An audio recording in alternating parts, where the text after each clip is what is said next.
Chapter 4 is all about Python turtle graphics. What is Python turtle graphics? Well, let's take a look.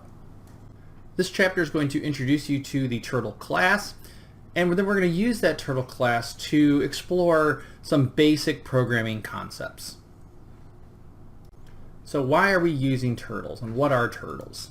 Well, the turtle class allows us to explore these basic concepts using a graphical interface. Basically, we get to use the turtle class to draw things on the screen. So it makes things a lot more intuitive when we're talking about loops and iteration, to be able to see what's going on rather than just to try to, imagine it in your head. So let's look at a introductory example to introduce you to what the turtle class is and how you use it. So here's some code for our first turtle class. And in order to use the turtle class, we have to use this import keyword. So we'll just say import turtle. And that allows us to use the turtle class in our code. The next thing that we have to do is we have to create a graphics window. So we call the screen method, which is a constructor, which is based on the turtle module. And so we're just going to store that in a variable. In this place right here, I'm just calling it WN, which is short for window. Right? So these two things are what we would call boilerplate. You're pretty much going to have to do it every time. Then the next line, we are creating a turtle, and we are just saving it in the variable called Alex. From then on, Alex is a turtle because we called the turtle constructor. So whenever you see a function that has a capital letter, usually that's an indicator that you're using a constructor for that class. A constructor creates an object of that type. And we'll talk more about this later. But all you really need to know right now is that in order to create a turtle, we have to call the turtle constructor from the turtle class. Okay? And then we are storing the result in a variable called Alex. We are then telling Alex to move forward 150 pixels. And then we're telling him to move left 90 pixels. And then we're telling him to move forward another 75 pixels. So if we turn our attention to Visual Studio Code, here you can see I have that basic program with a couple extra things added. One line that I changed is I added this setup function, which tells the window to show up at a certain size and a certain place on my monitor. This is just for my recording purposes, so you don't have to worry about this. And then I also added this line here that shows us that we can print out what the type of Alex is. We'll take a look at that in a minute, but right now it's commented out. And then finally, I added this other method down here, window exit on click, which means that it will wait for us to mouse click on our window before the program closes. So let's go ahead and run this and see what it looks like. So I clicked the play button and you can see it did something. What you can see is the output. So let me pull that up. So I switched my screen over and now you can see what the output looks like. Here you can see that we started in the center of the screen and we went forward 150 pixels. We turned left 90 degrees and then we went forward another 75 pixels. Just like we told it to. If I close this out, you can see that this is where we gave those commands right here. Okay. Now we can change these. We could say, you know what, I want, instead of left, I want Alex to go maybe right 90 degrees, right? And so if we close this out and rerun it, now you can see that that's exactly what happened. Whoops, I closed it. So you can see that we went forward and we turned right 90 degrees and went down 75. We can also make our turtle go backwards. So instead of forward, we can say, you know what, I want you to go backward 75. And we run it. And now you can see that we turned left, but notice how the arrow is oriented in a different direction. So he turned right, which would be facing this way, and then he backed up 75 pixels. So that's the very absolute basics of the turtle graphics program. So with this little bit of code, you can draw something on your screen and make really complex drawings. And we're going to see a lot more of that throughout the rest of the class. One other thing is it doesn't have to be 90-degree angles. You can say, I'm going to make you turn 30 degrees to the right, and I only want you to move forward 75 degrees, right?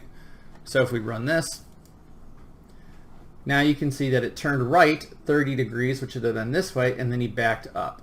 So let's make this forward instead of backward, so it's a little more apparent, right? And let's add in another 30 degrees. We'll just copy this, and actually we'll make him go forward again. And of course we should change our comments since we changed the values, but it's not really necessary because this is self-documenting code. These comments really wouldn't be there in a normal program.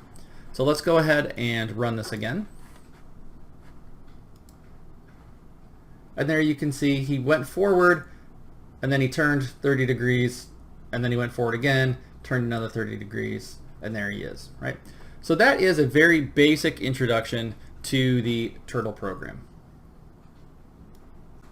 Let's cover a couple things that I went over in the code just to make sure that we have a clear understanding of what's going on. So I talked about it, but let's go ahead and take a look at it again. First of all, in our Turtle program, we had to use the import keyword, and this allows us to use the Turtle module. Modules in Python end in the .py extension. So a module contains classes, functions, and variables. So it's, to be clear, when we are using the import, we are importing a module, and it can include all of these different things, right? And again, they end in .py. A Python package is a collection of modules.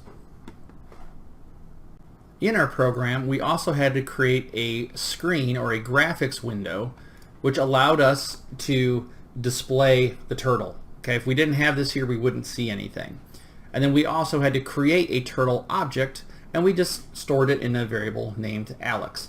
You can call this whatever you want. It could be turtle1, turtle2, Bob, Susie, whatever. It doesn't matter, right? As long as it should make sense.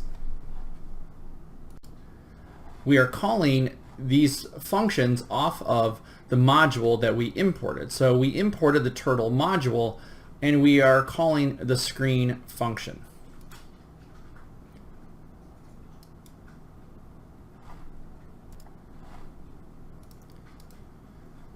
And then Alex, again, is simply a reference to the object that we are creating. Here's some commands that we can use in our Turtle program. For the window object that we create, we can use background color to change the color of the screen. You've already seen me use exit on click, which keeps the window open until we dismiss it by clicking on the screen. And we can also use setup to change where the location occurs, where it opens up on our monitor, right? So you give it a height and width and a starting location. Now these commands apply to the turtle object, right? So .color, we can change the color of the turtle. We can also change the pen size. And then of course our movement commands of left, right, and backward. And you've seen me use those, and as well as we also have forward. And just to reiterate, these commands right here apply to our window object. So if we look at our code, you can see that in this case, these are going to apply to this WN object that I created right here. These commands down here are going to apply to the turtle object that we created, which corresponds to, in our code that I've showed you, Alex. Okay, our turtle. So anything that affects the turtle, we are going to call with our turtle object.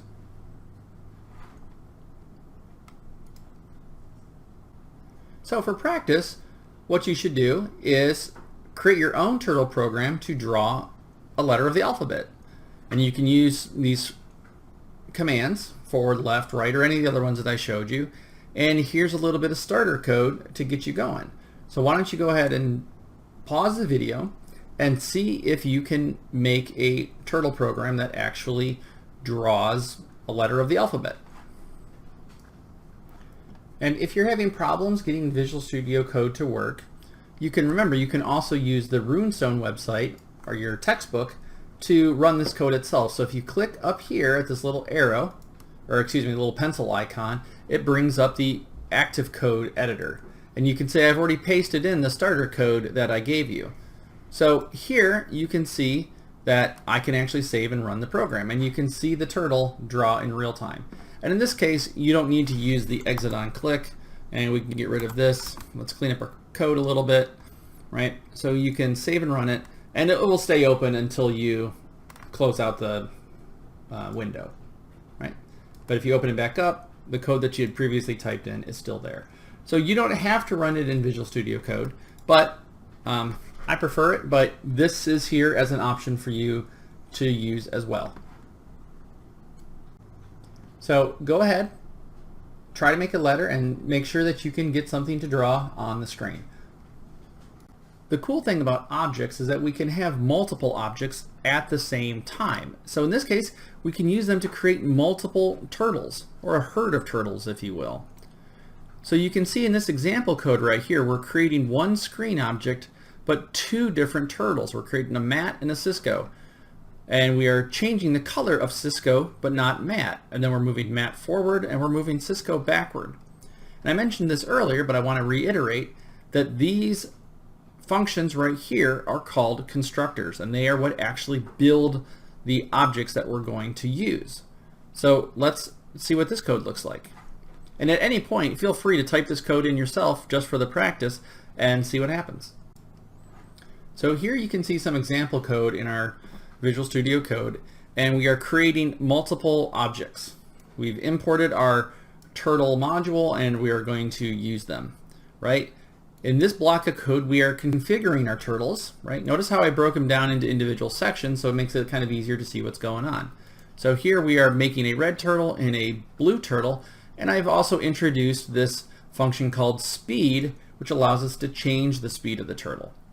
And then finally, we move the turtles, and then we throw in our last exit on click just to make sure that the window doesn't close.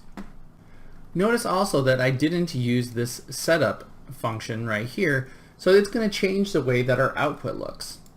So if I were to run this program right now, it'll look like this.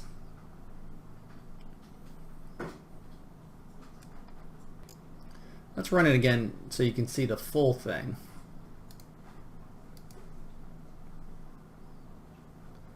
Notice how the dimensions of my window have changed. I now going to have this big rectangle, okay? So that's what changing the setup function does. You can also see how I have a blue turtle that went forward and turned at 90 degrees, and then I had a red turtle that went backwards, turned 30 degrees, and then went forward. So you can see how I have two different turtles now. Also notice that the turtles are in fact arrows, but you can actually make them to be turtles, and we'll see how in a little bit.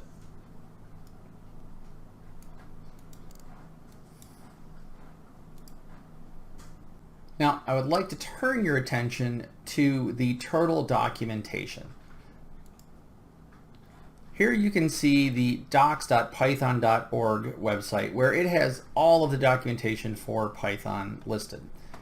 And if you just do a Google search of Python turtle class, this is what will come up. Now, what particular version you're looking at might change just depending on what documentation's out there and what version of Python is available. In this case, I'm looking at version 3.3. As the time of writing this video, Python 3.8 is out, but I don't know that they've made any substantial changes to the turtle graphics class. But this page has all of the functions that you can use with the turtle module. And so as you can see, there's quite a bit of stuff here, and they give you lots of examples on how to use each of these functions. Now I realize at first a lot of this might seem a bit daunting because it's very technical in nature, and if you don't have a good understanding of programming to begin with, it might be a little hard to read. But for those of you that are adventurous and want to look to see how to do more with your turtle class, I highly recommend you go out to this website and actually look at the documentation. And you don't have to read the whole thing, but you can look at the overview and look at the different functions that you have available to you and get an idea of what they can do, right? So then you can, if you get an idea in your head, you can go ahead and use these different functions to help make that idea a reality. And we're going to go through some more of these throughout the course, But I just wanted to point this out to you because we're not going to cover all of these. Now that we've got working knowledge of the turtle module, we can start examining other concepts that we need to learn to progress within our programming knowledge. So the first one we want to take a look at is the for loop. Loops are used to execute blocks of code many times. And in Python, they take the following structure.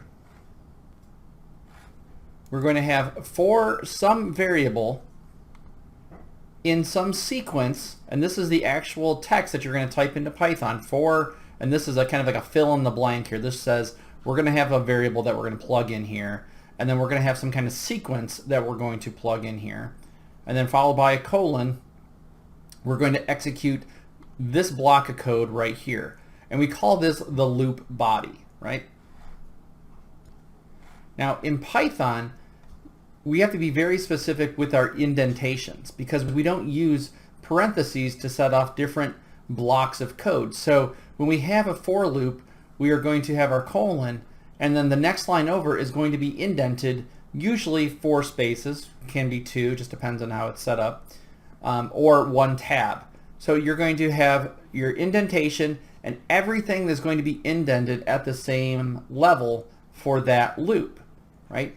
So anything that is indented will be executed a certain number of times based on our variable in our sequence. So let's look at an example of how we would actually use this. So here we are saying for name, name is our variable, and this list, so this bracket followed by this closing bracket is a list of names. So for each name in this list of names, we are going to print out the following statement. So it's going to print out hi, and then it's going to print out David, welcome to class. And then it's going to, on the next line, hi, Cisco, welcome to class. So these are actual people that I had in a previous class. But if we're not working with a list, we can also do something like this. For variable x in range 10. Well, the range function produces a sequence of numbers, which is actually this sequence right here, 0 through 9. Just like we have our names in a square bracket, this range function is going to produce the following sequence of numbers. So this section of code right here is just going to print out 0, 1, 2, 3, 4, 5, 6, 7, 8, 9. But let's take a deeper look at the range function because it can do more than that. So typically we give it a range and we give it a stopping number, and it's going to produce values from 0 to whatever we say it to stop at -1. So we say it's not inclusive. So for example, if we give it range 5, it's going to produce 0 through 4. We can also give it a stop value or a start value. So if we want to start at 4, we can give it 4, 12, and it would produce the following result. We can also tell it how much we want it to increment by giving it an increment value. So an example of that is count 0 to 100 by 2s. So in that case, it's going to produce a range from 0 to 98 of just even numbers. We say that the range function is lazy because it only produces the numbers as they are needed. If you want an actual list of numbers, we have to cast it as a list. So if you remember earlier, we used casting functions to transform floating point numbers to integers or strings to integers. Well, in this case, we are using the list function to cast a range of values into an actual list, okay? And we're going to cover lists in subsequent chapters, so don't worry about it right now. They're very powerful, and there's lots of things we can do with them, and we're going to cover them more in depth. Let's use this newfound knowledge of loops to create shapes using our turtle program.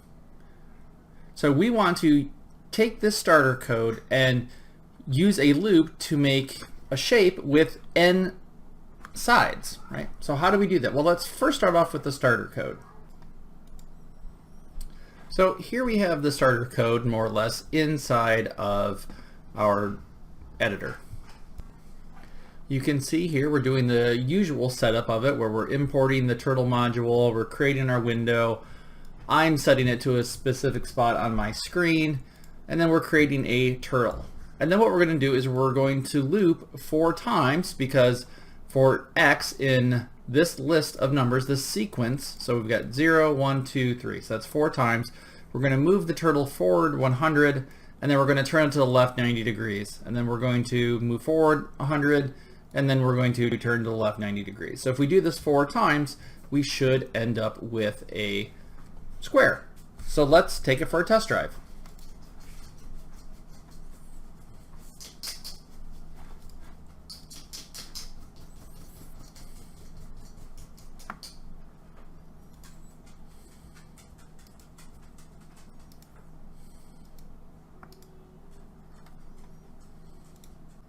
So if we go ahead and run it, there you can see we have our square that was built, right? If I close it out and run it again, there, you can actually see it drawing now. So that's our square. So that's part of the problem. We've used the loop to be able to create a square, but that wasn't what the problem was. The problem said use it to be able to make a n-sided shape. So if we go back to our slides, right, and look at those, okay, it says use a turtle program and a for loop to make an n-sided shape.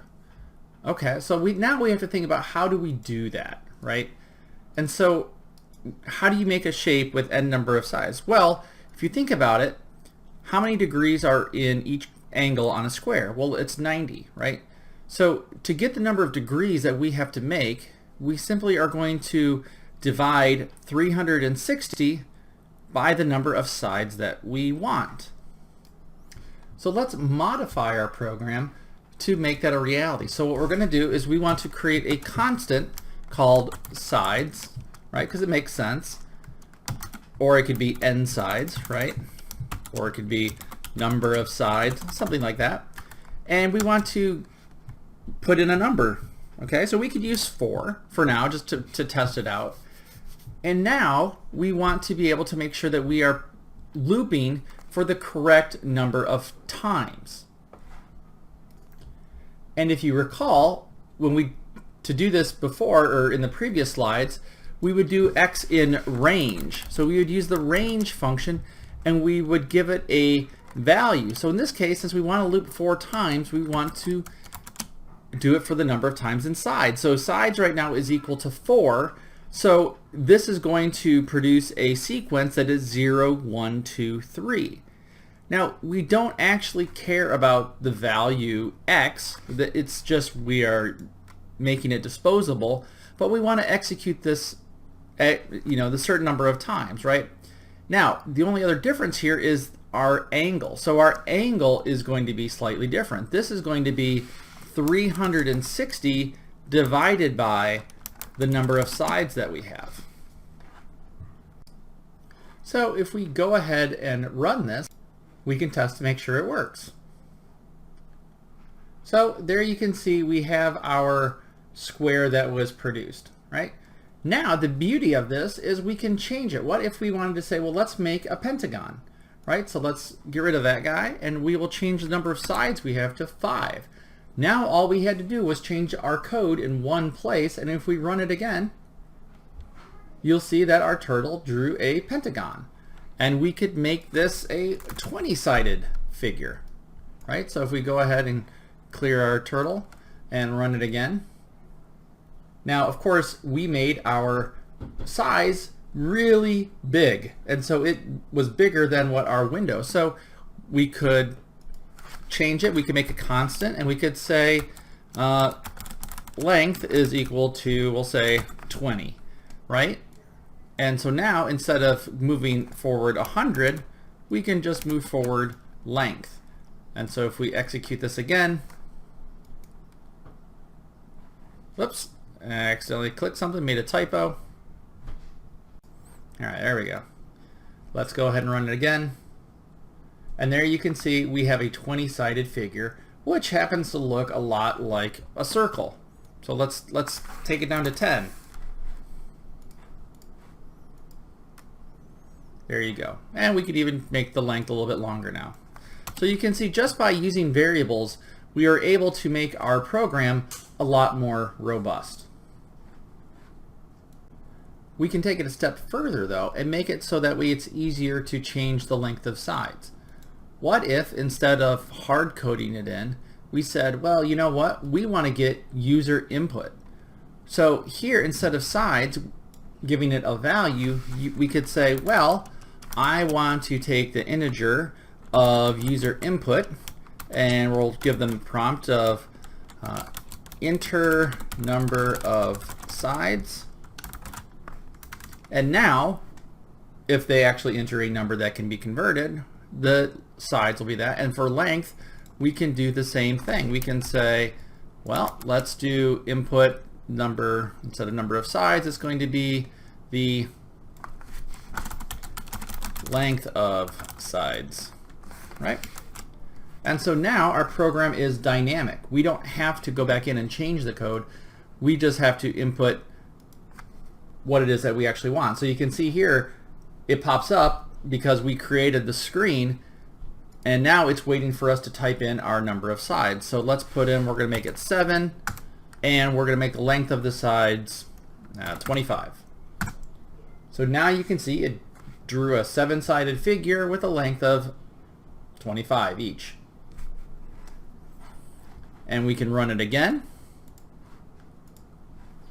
And we can give it, let's make it 9 this time, and we'll give it a length of 37.5. Uh-oh, we've got a problem, right? It said, hey, this is invalid because we are trying to cast it to an int instead of a float. So instead of length being an int, we would change it to a float.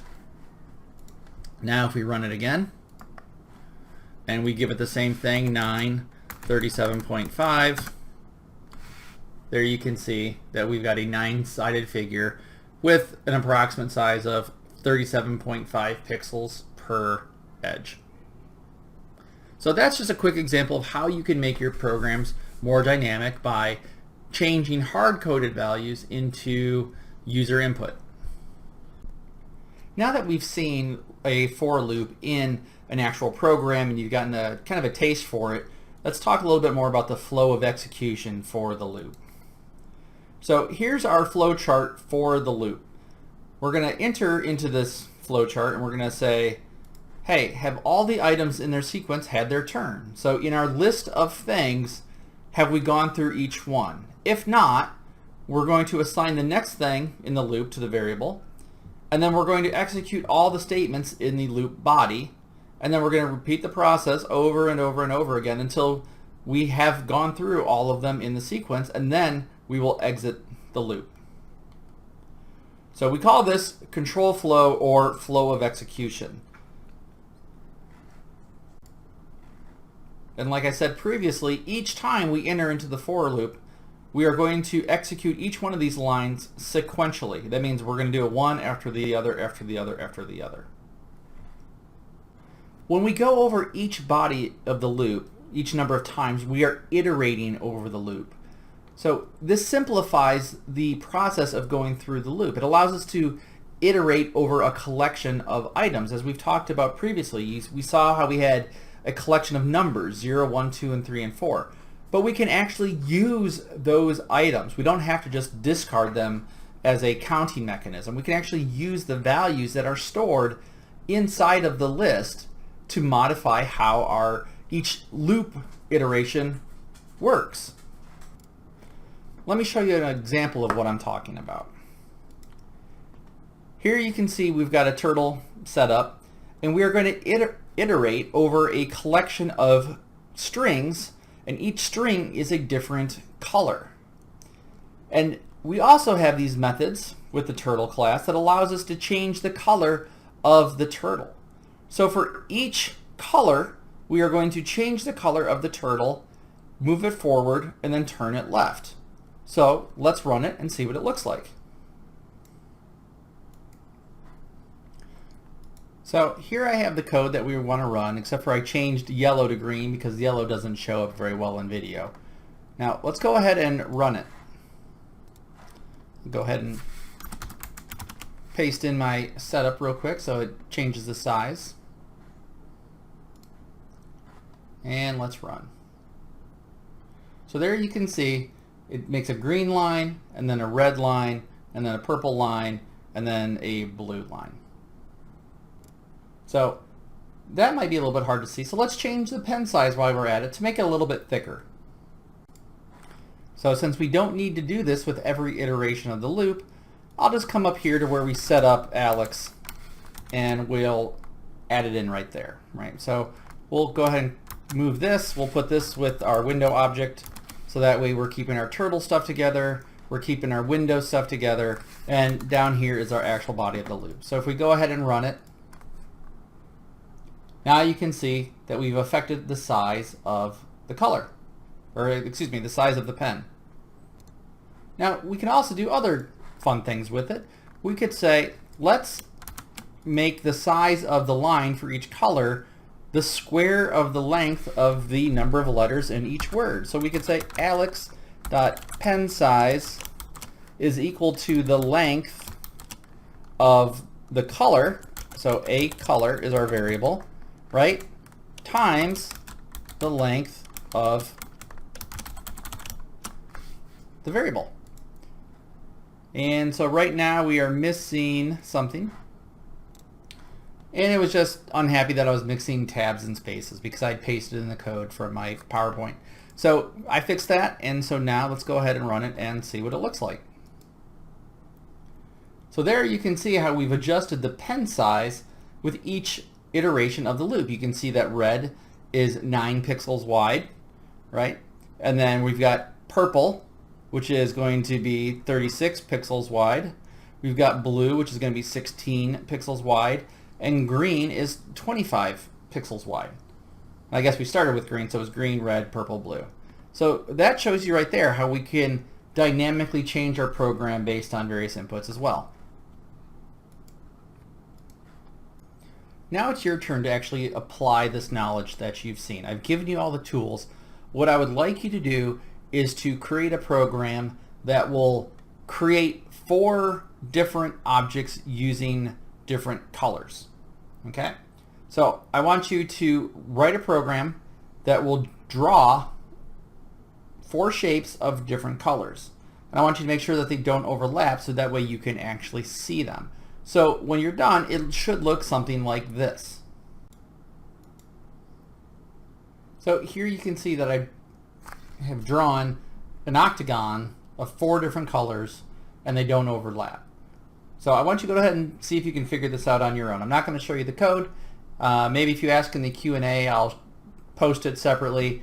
But I really want you to sit down with the loops and try to figure this out. Now, it's important to remember that you might have to use a loop inside of a loop. Okay? And that's what we call a nested loop. So try to do this on your own and see if you can figure out how to do something similar. It doesn't have to look exactly the same, but it'll be a good exercise for you to make sure that you're understanding what's going on. Now, just to confuse you a little bit more, I want to correct something that I've been doing wrong for a while. And I've been talking about functions in reference to objects. And when you are working in different languages, there's different terminology that's used. So in C++, you have functions and member functions. But when you're working with other languages like Java, in Python, when you're dealing with a function that belongs to a class, it is called a method. There is nothing in particularly different between a method and a function, except for that a method is just a function that belongs to a class. So when we are calling a particular function on a object, in this case, one of our movement commands for our turtle, let's say, that's actually a method. So I've been using the wrong term because I've been doing some work in C++ for another class, so I apologize. But I want to make sure that I correct it and make sure that we're teaching the right thing. And that's that in Python, when you're dealing with functions that are part of a class or part of an object, you are going to call them methods. Okay. So with that being said, we can move on to talk about additional turtle methods. So when we're dealing with the turtle class, as this bullet says here, it has a tail, and you can think of the tail as what's actually doing the drawing. So you can say, you can call up or down to lift up the pen to move the turtle to another location without drawing it, and you can put it down to start drawing again. You can also change the type of symbol that shows on the screen, right? So you can call the dot shape method, and you can make the shape an arrow, a circle, you can make it blank, square, and you can actually make it look like a turtle. So in order to do that, you would just simply call your turtle.shape, and then you'd give it a string of one of these things. So in this case, we are turning it into a circle, right? You can also change the speed at which the turtle draws. So you can go from 0 to 10, with 0 being instant, and then 1 is slow, and 10 is fast. And finally, you can also make stamps, which will stamp the current shape of whatever you have selected on the canvas, so the window that we're drawing, at its current location. So in this case, I have right here turtle. You should recognize this as saying this is a variable of a turtle object. In all of our examples, we've been using Alex, so that you can think of this as alex.stamp. We've covered a lot of material talking about turtles and loops and whatnot, so let's go ahead and do a quick summary of all the different turtle methods that we've encountered. For as far as setup goes, we've got our turtle constructor, and we've also got shape, right? So we can give it different shapes. We've also got different movement commands, forward, back, right, left. We can also give it headings and positions, and we can also give it coordinates to go to. So we haven't covered all of these, but these are some additional ones that you can use as well. We also have the pen. We can do up and down, we can change its size, we can change the color of the pen, and we can also do fill color. And we can also start a fill and end a fill. So this kind of, if you draw a polygon and you start begin fill, then you can fill in the polygon that you create with the turtle, depending on what your fill color is.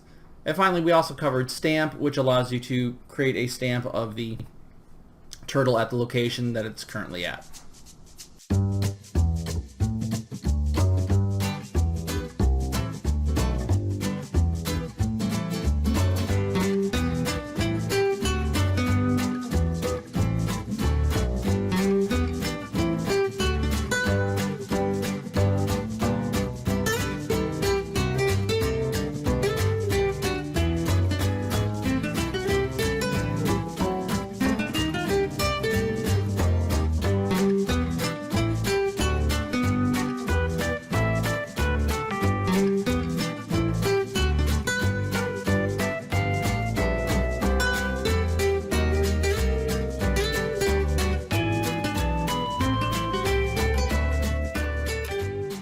So that wraps up Chapter 4, where we covered loops and iteration and turtle graphics. So make sure you ask any questions you might have so we can make sure that you're current on the material, and have fun with it. Explore turtle graphics, play around with loops, play around with nested loops, see what you can create on your own. It will only help you in the long run to get more comfortable coding in Python.